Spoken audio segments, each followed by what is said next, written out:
نحمده ونصلي ونسلم على رسوله النبي الكريم وعلى آله وأصحابه أجمعين. اللهم صل على سيدنا ومولانا محمد وعلى آل سيدنا ومولانا محمد وبارك وسلم صلاة وسلاما كثيرا كثيرا. توفیق الہی اپنے مرشد پاک کی برکت سے عشاء کی اس نشست میں فضائل ایمان کا درس چل رہا ہے. اللہ تعالیٰ اس درس کی برکت سے ہمارے ایمان کی حفاظت فرمائے اور موت تک قبر تک اللہ ہمارے ایمان کو سلامت رکھے. ایمان کی علامات اور خصوصیات کے بارے میں بات چل رہی ہے. گزشتہ 2 روز سے اس حدیث مبارکہ پر بات چل رہی تھی جس کے راوی حضرت ابو ہریرہ رضی اللہ تعالی عنہ فرماتے ہیں کہ رسول اللہ صلی اللہ علیہ وسلم نے ارشاد فرمایا، اس ذات پاک کی قسم جس کے قبضے میں میری جان ہے، تم میں سے کوئی شخص اس وقت تک مومن نہیں ہو سکتا جب تک کہ میں اس کے نزدیک اس کے والدین، اولاد اور تمام لوگوں سے زیادہ محبوب نہ ہو جاؤں. اس وقت تک وہ ایمان والا نہیں ہو سکتا، مومن نہیں ہو سکتا. اس پر بات چل رہی تھی کہ اللہ کے حبیب صلی اللہ علیہ وسلم کی جو محبت ہے وہ ایمان کی علامت اور ایمان کی دلیل ہے. اب ایک ہے محبت کا دعویٰ اور ایک ہے حقیقی محبت کا ہونا. تو دعویٰ کرنا تو بہت آسان ہے، ہر آدمی دعویٰ کر سکتا ہے، لیکن اس دعوے کی جو دلیل ہے وہ اتباع رسول صلی اللہ علیہ وسلم ہے کہ کس کی زندگی میں کتنا اتباع رسول صلی اللہ علیہ وسلم پایا جاتا ہے، اور جس کی زندگی میں جتنا زیادہ اتباع رسول صلی اللہ علیہ وسلم ہے اتنا ہی زیادہ وہ محبت کرنے والا ہے اللہ کے حبیب صلی اللہ علیہ وسلم سے. کیونکہ آپ نے فرمایا من احب سنتی فقط احبنی، کہ جس نے میری سنت سے محبت کی، میرے طریقے سے محبت کی، اس نے مجھ سے محبت کی. ومن احبنی کان معی فی الجنہ، اور جس نے مجھ سے محبت کی وہ میرے ساتھ جنت میں ہوگا. تو جنت میں جانے کا معیار بتلا دیا کہ میرے طریقے سے محبت کرو گے وہ میری محبت ہوگی، اور جب وہ میری محبت ہوگی تو جنت میں میرا ساتھ تمہیں نصیب ہو جائے گا. لیکن دعووں سے کچھ حاصل نہیں ہوتا. ایک صحابی رات کے وقت آپ صلی اللہ علیہ وسلم کی خدمت کیا کرتے تھے. تہجد کے وقت پانی لے آئے، وضو کرا دیا. ایک مرتبہ اللہ کے حبیب صلی اللہ علیہ وسلم نے فرمایا کہ بھائی مانگو، کیا مانگتے ہو؟ اب ظاہر ہے کہ کون فرما رہے ہیں؟ 2 جہاں کے سردار ہیں، رحمت کائنات صلی اللہ علیہ وسلم، کہ مانگ کیا مانگتا ہے. لیکن صحابہ کا فہم ایسا نورانی تھا کہ جس میں دنیا کی کوئی طلب، کوئی لالچ، کوئی حرص موجود نہیں تھا. کوئی اور شخص ہوتا نہ معلوم دنیا کی کوئی چیز مانگ لیتا، کوئی مال و دولت مانگتا، کوئی منصب مانگتا، کوئی حکومت مانگتا. لیکن وہ صحابی رسول تھے صلی اللہ علیہ وسلم. انہوں نے عرض کیا کہ یا رسول اللہ صلی اللہ علیہ وسلم، میں جنت میں آپ کا ساتھ مانگتا ہوں، یعنی مجھے جنت میں آپ کا ساتھ نصیب ہو جائے. تو آپ نے کیا فرمایا کہ اگر جنت میں میرا ساتھ چاہتے ہو تو پھر کثرت سجود سے میری مدد کرنا، یعنی تم نمازیں پڑھنا، تم اللہ کے سامنے جھکنا. تو جب تمہارا عمل صحیح ہوگا تو پھر میں اللہ سے سفارش کروں گا کہ جنت میں میرا ساتھ نصیب ہو جائے گا. لیکن جنت اگر ملے گی تو عمل سے ملے گی، آپ کی شفاعت سے ملے گی، آپ کی سفارش سے ملے گی، دعوے کرنے سے نہیں ملے گی کہ جب ربیع الاول کا مہینہ آئے تو بہت دعوے کر لیے. اور جب ربیع الاول رخصت ہوا تو ساری محبت ٹھنڈی ہو گئی. تو یہ کیسی محبت ہے کہ اللہ کے حبیب صلی اللہ علیہ وسلم کی جو محبت ہے وہ کسی خاص مہینے اور خاص دنوں کی محتاج نہیں ہے کہ ان دنوں میں ذکر کیا جائے، ان دنوں میں محبت کا اظہار کیا جائے اور اس کے بعد بھلا دیا جائے. ارے بھائی آپ کی محبت تو ایسی چیز ہے کہ یہ زندگی کے ہر سانس کے ساتھ ہونی چاہیے اور دل کی ہر دھڑکن کے ساتھ ہی ہونی چاہیے. یہ تو ایسی چیز ہے، یہ کوئی فراموش کرنے والی چیز نہیں ہے کہ اب اگلے سال جب ربیع الاول آئے گا تو پھر کوئی محفل منعقد کر لیں گے، پھر یاد کر لیں گے. تو یہ محبت نہیں ہے. محبت تو یہ ہے. تو اصل چیز کیا ہے؟ اتباع رسول صلی اللہ علیہ وسلم کہ اپنے نبی کے طریقوں سے محبت کرنا، اور محبت کرنے والا اس نقالی اور غلامی کے اختیار کرنے میں فخر محسوس کرتا ہے. خالد بن ولید رضی اللہ عنہ ماہان ارمنی کے دربار میں پہنچے تو اس نے استقبال کے لیے ریشم کا قالین بچھا دیا. دیکھا کہ یہ ریشم کا قالین ہے، اسے نیزے کی نوک سے اٹھا کر پھینک دیا. اس نے کہا کہ میں نے تو آپ کے استقبال کے لیے بچھایا تھا، آپ کی عزت کے احترام کے لیے بچھایا تھا، اور آپ نے اٹھا کر پھینک دیا. کہا کہ ہمارے محبوب صلی اللہ علیہ وسلم نے مرد کے لیے ریشم کا استعمال حرام قرار دیا ہے، ممنوع قرار دیا ہے، اور تیرے اس بچھائے ہوئے فرش سے میرے اللہ کا بچھایا ہوا فرش اچھا ہے، اٹھا کر پھینک دیا. اس نے کہا کہ خالد ہمارے بھائی بن جاؤ. بادشاہ کہتا ہے کہ خالد ہمارے بھائی بن جاؤ. کہا کہ پڑھ کلمہ، بھائی بن جائیں گے.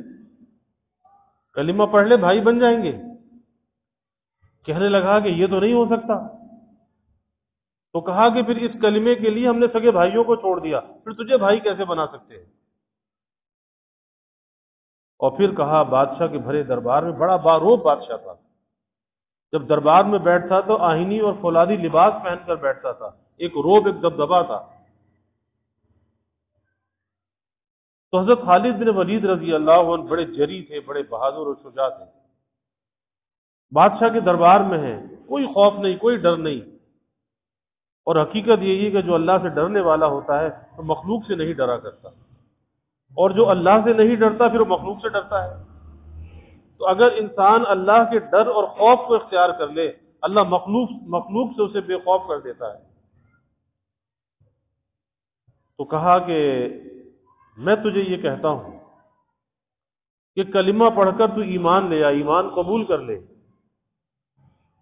اور اگر تو نے ایمان قبول نہ کیا تو پھر تیرا یہ حال ہوگا کہ ایک ادنا سے غلام تیرے گردن میں رسی ہوگی، اور وہ ایک ادنا غلام کے ہاتھ میں ہوگی، اور وہ غلام تجھے گھسیٹ کر امیر المومنین سیدنا عمر رضی اللہ عنہ کے پاس لے کے جائے گا. اب بادشاہ کا دربار، اور ایسی بات بادشاہ کے منہ پر کہہ دی جائے، اس کے تو تن بدن میں آگ لگ گئی. اپنے سپاہیوں کو کہا کہ اسے گرفتار کر لو. فوراً نیام سے تلوار باہر نکالی اور اپنے ساتھیوں سے کہا کہ آپ کیا دیکھتے ہو، اب جنت میں ملاقات ہوگی. بس اتنا کہا، ایک روب طاری ہوا. کہا کہ نہیں، ٹھہر جاؤ، میں آپ سے مذاکرات کرنا چاہتا ہوں.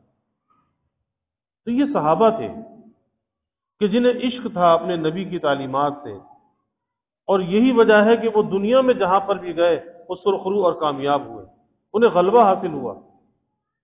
اور آج ہم ذلت کا شکار ہیں، پستی کا شکار ہیں. وجہ کیا ہے؟ وجہ یہ ہے کہ ہم نے غیروں کی نقالی کو اختیار کر رکھا ہے، غیروں کی غلامی کو اختیار کر رکھا ہے. آج ہمارا حکمران طبقہ آپ دیکھ لیجئے کہ جب ایک ہمارا اسلامی لباس ہے تو اس اسلامی لباس کو چھوڑ کر کس نے کہا اسلامی ملک کے اندر آپ پینٹ کوٹ اور ٹائی پہنے، آپ انگریز جیسے بننا چاہیں، انگریز نظر آئیں، ان کی وضع قطع کو اختیار کریں؟ اب کس نے بولا؟ علامت ہے کہ آپ ذہنی طور پر غلام ہو. یہ ذہنی غلامی کی عکاسی ہے کہ آپ ان جیسا لباس پہنتے ہو، ان جیسا بن کے دکھانا چاہتے ہو، اور یہ دکھانا چاہتے ہو جی ہم تو آزاد ہیں. تو آزاد تو نہیں ہو، آپ تو غلام ہو. ایک غلامی وہ ہے جو اللہ اور اس کے رسول صلی اللہ علیہ وسلم کی غلامی ہے، اور ایک غلامی وہ ہے جو یہود و نصارہ کی غلامی ہے۔ تو غلامی سے آزاد تو کوئی بھی نہیں ہے، لیکن کامیابی کس کی غلامی میں ہے، نجات کس کی غلامی میں ہے؟ کیا یہود و نصارہ کی غلامی میں نجات ہے کہ جو ان جیسا بننا چاہتے ہو؟ اگر تم کسی سربراہ مملکت کے ساتھ بیٹھ کر اگر مذاکرات کرتے ہو، ارے اپنے قومی لباس کے اندر جاؤ۔ کبھی ہندوستان کے وزیر اعظم کو بھی دیکھا، ہندو ہے لیکن اپنی وضع کے ساتھ وہ جاتا ہے، چاہے وہ امریکہ جائے، چاہے وہ کہیں بھی جائے، وہ تو اپنی وضع کو نہیں چھوڑتا۔ تو ایک ہندو ہو کر اپنی وضع کا پکا ہے، اور ایک مسلمان ہو کر اپنے قومی لباس میں نہ جائے اور غیروں کی نقالی اختیار کرے، سوٹ بوٹ کے اندر جائے اور جا کر کیا کرے؟ وہاں جا کے بھیک مانگے، بھیک کا پیالہ ہاتھ میں ہو۔ اب اندازہ لگائیے، انہوں نے قوم کو برباد کیا، ملک کو برباد کیا ان لوگوں نے۔ تو یہ ذہنی غلامی ہے، اور ذہنی غلامی جو ہوتی ہے وہ جسمانی غلامی سے زیادہ اشد ہوتی ہے، کیونکہ جسمانی طور پر اگر کسی کو قید کر دیا جائے نا، جیل میں ڈال دیا جائے، وہ بیچارہ بے چین ہوتا ہے، نکلنا چاہتا ہے، کوشش بھی کرتا ہے کسی طرح اس قید سے مجھے نجات مل جائے، اس کو اچھا نہیں سمجھتا۔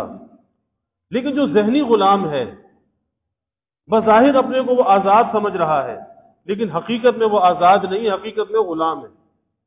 اور جب حقیقت میں وہ غلام ہے اور وہ اپنے کو آزاد سمجھ رہا ہے تو دھوکے میں مبتلا ہے نا، تو بھلا وہ کیسے اس سے نجات پائے گا؟ یہی وجہ ہے کہ جب انگریز ہندوستان چھوڑ کر گیا، پاکستان جب تقسیم ہوا، تو پھر بہت سے غلاموں کی فوج وہ دے کر گیا، بہت سے سردار، بہت سے چودھری، بہت سے جاگیردار، بہت سے وڈیرے۔ یہ سب کون تھے؟ یہ وہی تھے جو ان کے کتے پالنے والے تھے، ان کے گھوڑوں کی رکھوالی کرنے والے تھے۔ بس ان کی خدمتیں کی اور اس میں وہ جاگیریں دے کے چلا گیا، مربع زمینوں کے دے کے چلا گیا۔ آج وہ بڑے معزز بنتے ہیں، انگریزوں کے کتے دلانے والے آج اس ملک میں حکومت کرتے ہیں، ان کے گھوڑے پالنے والے آج یہاں پر حکمران بن گئے، عزت والے بن گئے۔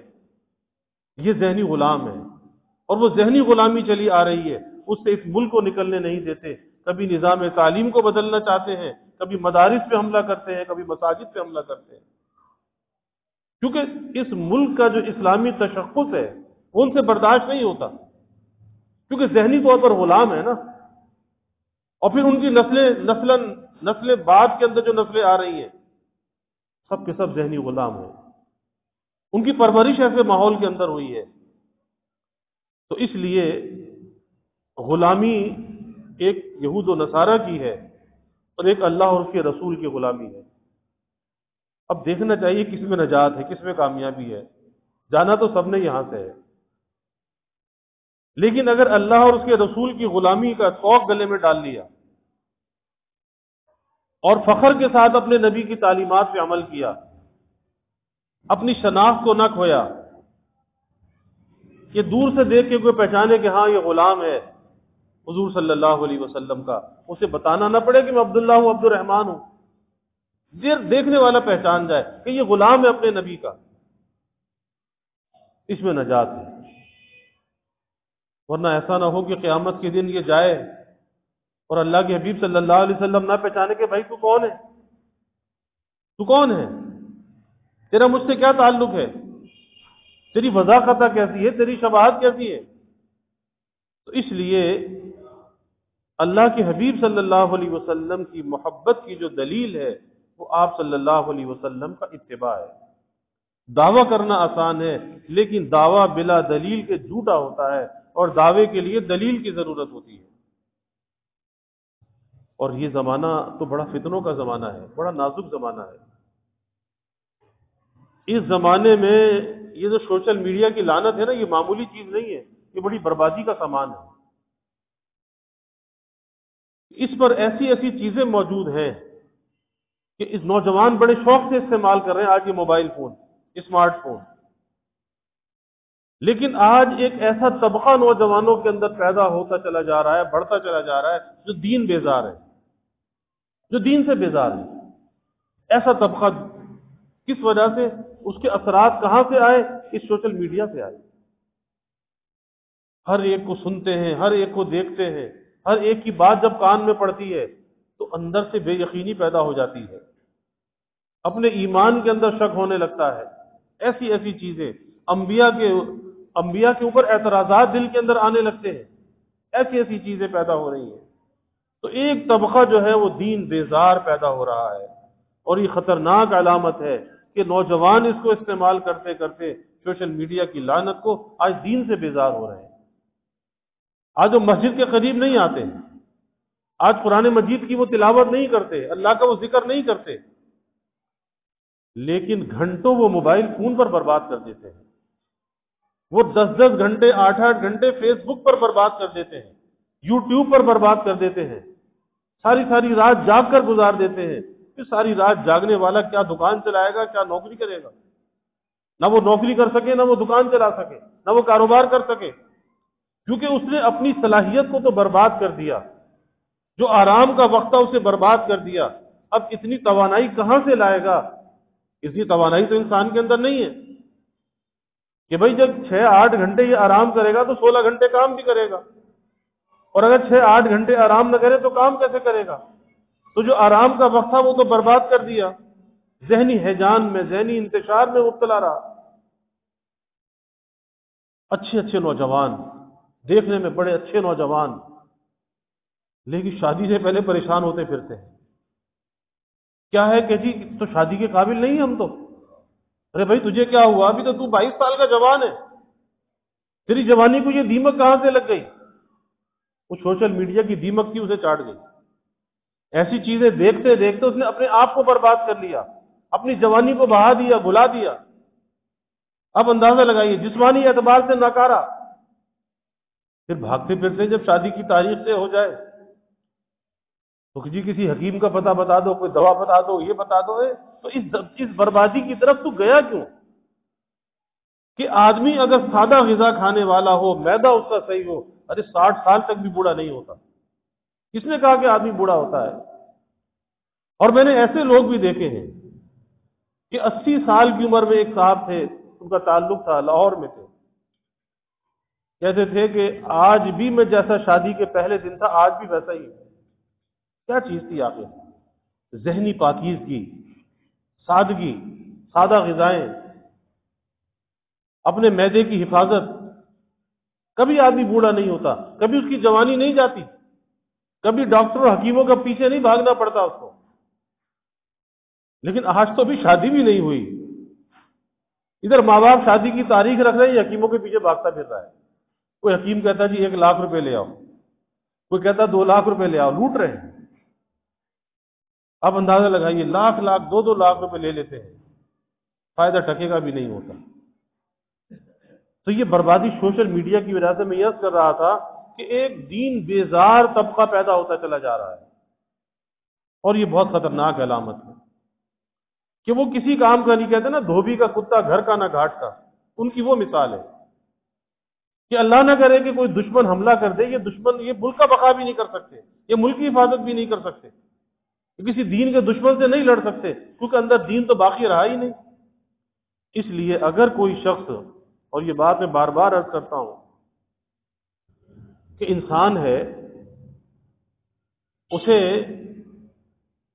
بہت سی سنتوں پہ عمل نہیں ہو سکتا، بہت سی سنتیں چھوٹ رہی ہیں، لیکن ایک بات کا ضرور اہتمام کرنا چاہیے، اور وہ یہ ہے کہ سنت کی عظمت دل میں رکھنی چاہیے، سنت کی محبت دل میں رکھنی چاہیے، اور یہ سوچنا چاہیے کہ اگر میں عمل نہیں کر رہا، میرا قصور ہے، میری غلطی ہے، میں نے سنت کو چھوڑا ہوا ہے، لیکن میرے نبی کا جو طریقہ ہے وہ اعلیٰ و عرفہ ہے، میری شامت اعمال ہے کہ میں عمل نہیں کر رہا۔ کبھی سنت کو ہلکی نگاہ سے نہ دیکھے، سنت کے بارے میں طبیعت میں ہلکا پن لے کر نہ آئے، ورنہ ایمان نہیں بچے گا۔ استخفاف، ہلکا پن کبھی نہیں آنا چاہیے۔ چاہے عمل نہیں بھی کر رہا لیکن سنت کی عظمت دل کے اندر رکھے، اس کا ادب اور احترام دل کے اندر رکھے، اور یہی سمجھے کہ میرا قصور ہے، میں مجرم ہوں، میں قصوروار ہوں، لیکن طریقہ میرے نبی کا اعلیٰ ہے، سنت میرے نبی کی اونچی ہے، پھر تو ایمان بچا رہے گا اور اللہ کبھی نہ کبھی اسے سنت کے راستے پہ لے آئے گا۔ اور کوشش کر کے، کل بھی یہ بات عرض کر رہا تھا، چاہے ایک سنت پہ عمل کر سکتا ہے نا، ارے بھائی ایک سنت پہ عمل کر لے، کچھ تو سنت کے انوار آئیں گے، ایک سے دوسری کی ہمت ہوگی، تیسری کی ہمت ہوگی، سنت کا دروازہ کھلتا چلا جائے گا، اور جنت سنت کے میدان میں آگے بڑھتا چلا جائے گا، اللہ کا محبوب بنتا چلا جائے گا، وہ محبوبیت حاصل ہوتی چلی جائے گی۔ اللہ ہم سب کو اپنا محبوب بنائے اور اپنے نبی سے سچی محبت کرنے والا بنائے۔ وآخر دعوانا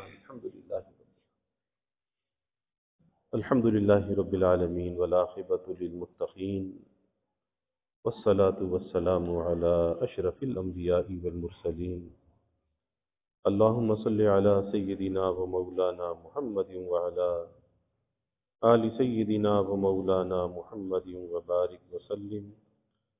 ربنا آتنا فی الدنیا حسنہ وفی الآخرۃ حسنہ وقنا عذاب النار۔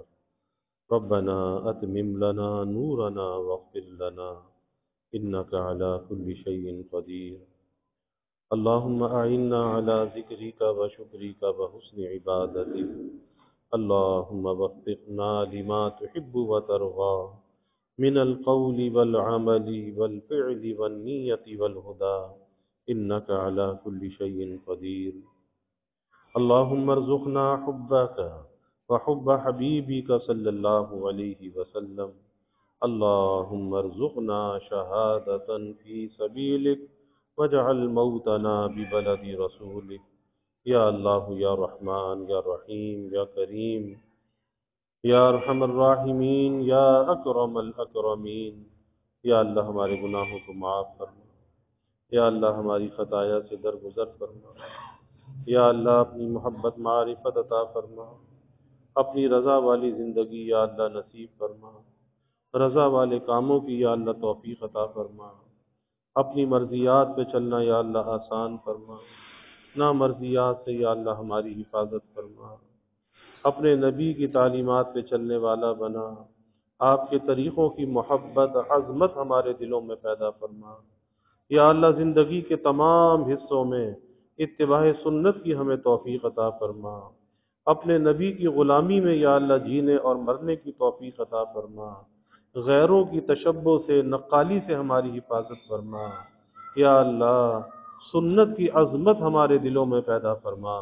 محبت ہمارے دلوں میں پیدا فرما، یا اللہ ہمیں ختم نبوت کا ادنا سا سپاہی بنا، اور ناموس رسالت کا، ناموس صحابہ کا یا اللہ ہمیں محافظ بنا، یا اللہ ظاہری باطنی ہر قسمی ترقیات عطا فرما، سب کے دلوں کے نیک ارادوں کو، تمناؤں کو از غیب پورا فرما، یا اللہ سب کے کھانے پینے میں خیر و برکت فرما، علم و عمل میں خیر و برکت فرما، روزی روزگار میں خیر و برکت فرما، پریشان حالوں کی پریشانیوں کو دور فرما، بیماروں کو یا اللہ صحت عطا فرما، عافیت عطا فرما، یا اللہ جو مقروض ہیں قرضوں سے نجات عطا فرما، ادائیگی کا یا اللہ غیب سے انتظام فرما، یا اللہ کسی کو مخلوق کا محتاج نہ بنا، اولاد کا محتاج نہ بنا، ہمیشہ اپنے در کا سائل اور بھکاری بنا، اپنے در کا منگتا اور سوالی بنا، یا اللہ اپنے غیر سے ہماری امیدوں کو قطع فرما، اپنی ذات عالی کا یقین ہمارے دلوں میں پیدا فرما، یا اللہ ہر امید کو اپنی ذات سے وابستہ کرنے والا بنا، یا اللہ ایمان کی ترقی، اعضاء کی سلامتی عطا فرما، ہر محتاجی معذوری سے یا اللہ ہماری حفاظت فرما، یا اللہ ہمارے ملک پر اپنی رحمتوں کا نزول فرما، اس ملک کو امن کا، سلامتی کا گہوارہ بنا، یا اللہ ہر قسم کے انتشار سے، افتراق سے اس ملک کی حفاظت فرما، اس ملک میں رہنے والوں کی حفاظت فرما، یا اللہ جو اس ملک میں انتشار اور افتراق پھیلانا چاہے، اے اللہ تو اسے تباہ و برباد فرما، اسے نشان عبرت بنا، کیفر کردار تک پہنچا، ایسوں کے وجود سے یا اللہ اس ملک کو پاک فرما، یا اللہ اس ملک میں یا اللہ چین، سکون، امن، عافیت عطا فرما، ہر قسم کی بد امنی، بے چینی، بے سکونی کو دور فرما۔ یا اللہ اس مہنگائی کے، گرانی کے عذاب سے نجات عطا فرما۔ سب کے گزر بسر کو آسان فرما، سب کے سفید پوشی کے بھرم کو قائم فرما، کسی کو مخلوق کے آگے رسوا نہ فرما، مخلوق کے آگے سوال کی ذلت سے بچا۔ اے اللہ عزت آبرو والی زندگی عطا فرما، ستاریت والی زندگی عطا فرما، ہر قسم کی ذلت و رسوائی سے یا اللہ حفاظت فرما۔ سب کے گھروں میں یا اللہ چین، سکون، عافیت، راحت عطا فرما۔ گھروں کے ماحول کو یا اللہ جنت کا نمونہ بنا، آپس میں محبت الفت پیدا فرما، نفرت کو، عداوت کو یا اللہ دور فرما۔ یا اللہ ادائے حقوق اور حفظ حدود کی توفیق عطا فرما۔ سب کی اولادوں کو یا اللہ نیک صالح بنا، آنکھوں کی ٹھنڈک بنا، والدین کے لیے راحت کا ذریعہ بنا، والدین کو اولاد کی خوشیاں دیکھنا نصیب فرما۔ یا اللہ جو بے اولاد ہیں انہیں نیک صالح اولاد عطا فرما۔ یا اللہ جو اولاد نرینہ چاہتے ہیں نیک صالح بیٹے عطا فرما۔ یا اللہ جو بچے بچیاں بے نکاحے بیٹھے ہیں، اے اللہ ان کے لیے نباہ والے جوڑ کے رشتے عطا فرما۔ تمام والدین کو اس فریضے سے سبکدوش فرما، والدین کی آنکھوں کو ٹھنڈک اور راحت عطا فرما۔ یا اللہ جو ہم نے مانگا وہ بھی عطا فرما، جو نہ مانگ سکے وہ بھی عطا فرما۔ ہمیشہ اپنے سے مانگنے والا بنا، ہمیشہ ہماری دعاؤں کو قبول فرما، اپنی بارگاہ میں مستجاب الدعوات بنا۔ ربنا تقبل منا انك انت السميع العليم وتب علينا انك انت التواب الرحيم وجزى الله عنا محمدا صلى الله عليه وسلم ما هو اهله وصلى الله تعالى وسلم على النبي الكريم آمين برحمتك يا رب۔